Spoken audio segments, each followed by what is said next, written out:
ಎಲ್ಲರಿಗೂ ನಮಸ್ಕಾರ. ಇದು ನನ್ನ ಯೂಟ್ಯೂಬ್ ಚಾನಲ್ ಕಂಡ ಸಂಜೀವಿನಿ. ನಮ್ಮ ಆರೋಗ್ಯ ನಮ್ಮ ಕೈಲೇ ಇರುತ್ತೆ ಫ್ರೆಂಡ್ಸ್. ಪ್ಲೀಸ್ ಸಬ್ಸ್ಕ್ರೈಬ್ ಮಾಡ್ಕೋಬೇಕಾರೆ ಪಕ್ಕದಲ್ಲಿರೋ ಗಂಟೆನ ಪ್ರೆಸ್ ಮಾಡಿ. ಇವತ್ತು ಖರ್ಜೂರ ಡೇಟ್ಸ್ ತಿನ್ನೋದ್ರಿಂದ ಎಷ್ಟು ಉಪಯೋಗ ಅಂತ ಹೇಳ್ತೀನಿ. ಪ್ರತಿದಿನ 3 ಖರ್ಜೂರ ತಿನ್ನಿ ಫ್ರೆಂಡ್ಸ್. 3 ಖರ್ಜೂರ ತಿನ್ನೋದ್ರಿಂದ ನಿಮಗೆ BP ಬರಲ್ಲ, ನಿಜವಾಗ್ಲೂ. ಏನಕ್ಕೆ ಅಂತಂದರೆ ಇದರಲ್ಲಿ ಖರ್ಜೂರದಲ್ಲಿ ಅಧಿಕ ಪ್ರಮಾಣವಾದ ಮೆಗ್ನೀಷಿಯಮ್ ಇರುತ್ತೆ. ಇದು ನಮ್ಮ ರಕ್ತನಾಳಗಳನ್ನು ಸುಗಮಗೊಳಿಸಿ ರಕ್ತ ಸರಾಗವಾಗಿ ಹರಿಯಲು ಸಹಾಯ ಮಾಡುತ್ತೆ. ಅಂದರೆ ಶಾರ್ಟಾಗಿ ಹೇಳಬೇಕು ಅಂದರೆ ಬ್ಲಡ್ ಸರ್ಕ್ಯುಲೇಷನ್ನ ಜಾಸ್ತಿ ಮಾಡುತ್ತೆ, ಅಂದರೆ ಕರೆಕ್ಟಾಗಿ ಮೇಂಟೈನ್ ಮಾಡುತ್ತೆ. ಇದರಿಂದ ನಮ್ಮ ರಕ್ತದಲ್ಲಿ ಯಾವುದೇ ಥರವಾದ ಒತ್ತಡ ಉಂಟಾಗಲ್ಲ, ಅಂದರೆ ಪ್ರೆಷರ್ ಉಂಟಾಗಲ್ಲ. ಇದರಿಂದ ರಕ್ತದೊತ್ತಡ ಸಮಸ್ಯೆ ನಿವಾರಣೆ ಆಗುತ್ತೆ. ನಿಮಗೆ ಎಷ್ಟೇ ಹೈ BP ಇದ್ದರೂ ಪ್ರತಿದಿನ 3 ಖರ್ಜೂರ ತಿನ್ನೋದ್ರಿಂದ ನಿಮ್ಮ BP ಕಂಟ್ರೋಲ್ಗೆ ಬರುತ್ತೆ. ಇನ್ನು ಲೋ BP ಇರೋರು ಅಷ್ಟೇ, ನಾರ್ಮಲ್ ಅಂದರೆ ಸರ್ಕ್ಯುಲೇಷನ್ ಕರೆಕ್ಟಾಗಿ ನಿಮಗೆ ಲೋ BP ಆಗ್ದಲೇ ಇರೋ ಥರನೂ ನೋಡ್ಕೊಳ್ಳುತ್ತೆ, BP ಕಂಟ್ರೋಲ್ಗೆ ಬರುತ್ತೆ. ನಿಜವಾಗ್ಲೂ ಪ್ರತಿದಿನ 3 ಖರ್ಜೂರ ತಿನ್ನಿ, ತುಂಬ ಆರೋಗ್ಯವಂತರಾಗಿ. ಎಷ್ಟು ಉಪಯೋಗ ಇದೆ ಗೊತ್ತಾ ಖರ್ಜೂರದಲ್ಲಿ, ಹೇಳ್ತೀನಿ ಕೇಳಿ.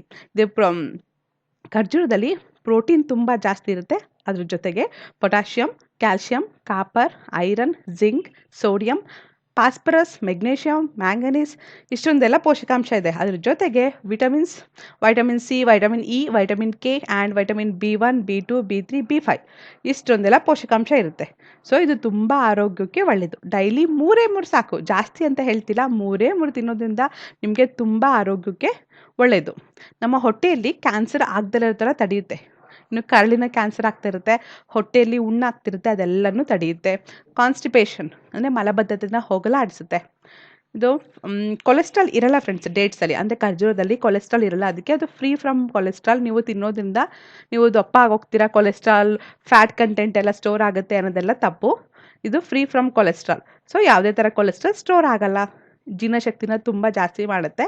ನೀವು ಯಾವುದೇ ಥರ ಫುಡ್ ಅಂದರೆ ಡೈಜೆಷನ್ನ ಇಂಪ್ರೂವ್ ಮಾಡುತ್ತೆ. ಯಾವುದೇ ಥರ ನಿಮಗೆ ಅಲರ್ಜಿನೂ ಆಗಲ್ಲ. ತುಂಬ ಜನಕ್ಕೆ ಚಿಕ್ಕ ಪುಟ್ಟ ತಿಂದರೂ ಅಲರ್ಜಿ ಆಗ್ತಾ ಇರುತ್ತೆ.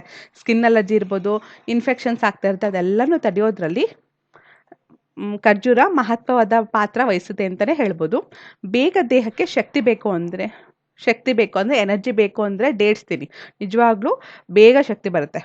ಕಣ್ಣಿನ ದೃಷ್ಟಿನೂ ಅಷ್ಟೇ. ಕಣ್ಣಿನ ದೃಷ್ಟಿ ಜಾಸ್ತಿ ಮಾಡಬೇಕು ಅಂತ ಅಂದರೆ, ಐಸೈಟ್ ಇಂಪ್ರೂವ್ ಮಾಡ್ಕೋಬೇಕು ಅಂದರೆ ಖರ್ಜೂರ ತಿನ್ನಬೇಕು. ಸ್ಪೆಷಲಿ ಮಕ್ಕಳಿಗೆ ಖರ್ಜೂರ ಕೊಡಿ ಫ್ರೆಂಡ್ಸ್. ಇತ್ತೀಚಿನ ಕಾಲದಲ್ಲಿ 10 ವರ್ಷಕ್ಕೇ ಸ್ಪೆಕ್ಸ್ ಬರ್ತಾ ಇದೆ ಮಕ್ಕಳಿಗೆ. ಡೈಲಿ ಮಕ್ಕಳಿಗೆ 3 ಖರ್ಜೂರ ತಿನ್ನಿಸಿ, ಅವ್ರ ಕಣ್ಣಿನ ದೃಷ್ಟಿ ತುಂಬ ಚೆನ್ನಾಗಾಗುತ್ತೆ.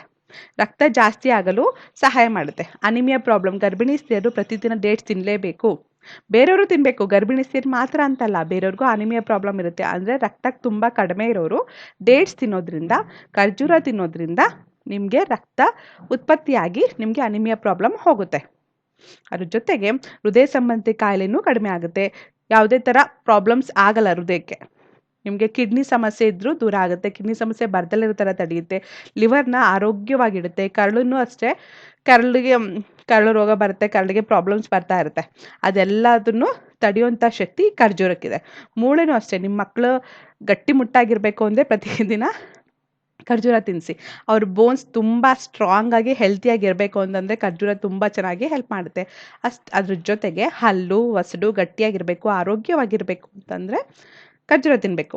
ಹೊಟ್ಟೆಲಿ ಯಾವುದೇ ಥರ ಹುಣ್ಣು ಆಗಲ್ಲ, ಗ್ಯಾಸ್ಟ್ರಿಕ್ ಪ್ರಾಬ್ಲಮ್ ಆಗಲ್ಲ. ಗ್ಯಾಸ್ಟ್ರಿಕ್ ಅಲ್ಸರ್ ಆಗ್ತಾ ಇರುತ್ತೆ, ಮೌತ್ ಅಲ್ಸರ್ ಆಗ್ತಿರುತ್ತೆ, ಹೊಟ್ಟೆಯಲ್ಲೂ ಅಲ್ಸರ್ ಆಗ್ತಿರುತ್ತೆ.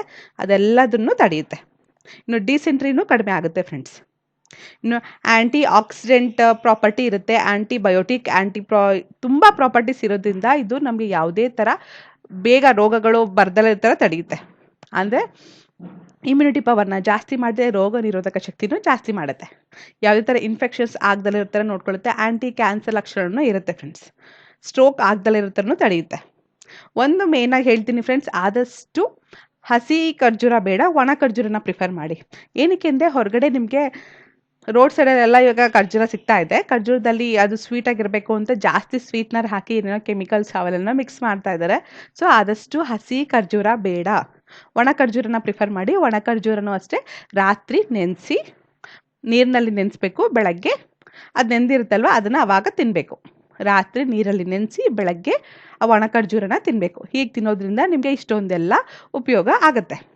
ಇಲ್ಲ ನಮಗೆ ಒಣ ಖರ್ಜೂರ ತಿನ್ನೋಕೊಂಥರ ಆಗುತ್ತೆ, ನಮ್ಗೆ ಹಸಿ ಖರ್ಜೂರನ ಇಷ್ಟ ಅನ್ನೋರು ನಿಮಗೆ ಹೊರಗಡೆ ಸಿಗುತ್ತೆ. 100% ನ್ಯಾಚುರಲ್ ಡೇಟ್ಸ್ ಅಂತ ಅಂಥದ್ದನ್ನು ಮಾತ್ರ ತೊಗೊಳ್ತೀನಿ. ಒಳ್ಳೆ ಕಂಪ್ನಿದು ತೊಗೊಂಡು ಹಸಿ ಖರ್ಜೂರನೇ ತಿನ್ಬೋದು, ಆದರೆ ಒಳ್ಳೆ ಕಂಪ್ನಿದು ನೋಡಿ ತಿನ್ನಿ. ಒಣ ಖರ್ಜೂರಕ್ಕಾದ್ರೆ ಏನು ಮಿಕ್ಸ್ ಮಾಡೋಕ್ಕಾಗಲ್ಲ ಅಲ್ವಾ, ಸೊ ಅದಕ್ಕೋಸ್ಕರ ಒಣ ಖರ್ಜೂರ ಪ್ರಿಫರ್ ಮಾಡಿ ಅಂತ ಹೇಳ್ತಿದ್ದೀನಿ. ನಿಮಗೆ ಒಣ ಖರ್ಜೂರ ತಿನ್ನೋಕ್ಕೆ ಇಷ್ಟ ಇಲ್ಲ ಅಂತಂದರೆ ಹಸಿ ಖರ್ಜೂರನೇ ಒಳ್ಳೆ ಕಂಪ್ನಿದು ನೋಡಿ ತಗೊಳ್ಳಿ. ಕರೆಕ್ಟಾಗಿ ದಿನಕ್ಕೆ 3 ತಿನ್ನಿ, ಬಿ ಪಿಯಿಂದ ದೂರ ಇರಿ. ಓಕೆನಾ? ದಿನ ಟ್ಯಾಬ್ಲೆಟ್ ತಿನ್ನೋದಕ್ಕಿಂತ 3 ಖರ್ಜೂರ ತಿನ್ನೋದು ಒಳ್ಳೇದಲ್ವಾ ಫ್ರೆಂಡ್ಸ್? Thanks for watching. ನಿಮಗೆ ಈ ವಿಡಿಯೋ ಇಷ್ಟ ಆದರೆ ಪ್ಲೀಸ್ ಲೈಕ್ ಮಾಡಿ, ಶೇರ್ ಮಾಡಿ, ಸಬ್ಸ್ಕ್ರೈಬ್ ಮಾಡಿ. Thanks for watching. ಜೈ ಹಿಂದ್, ಜೈ ಕರ್ನಾಟಕ ಮಾತೆ.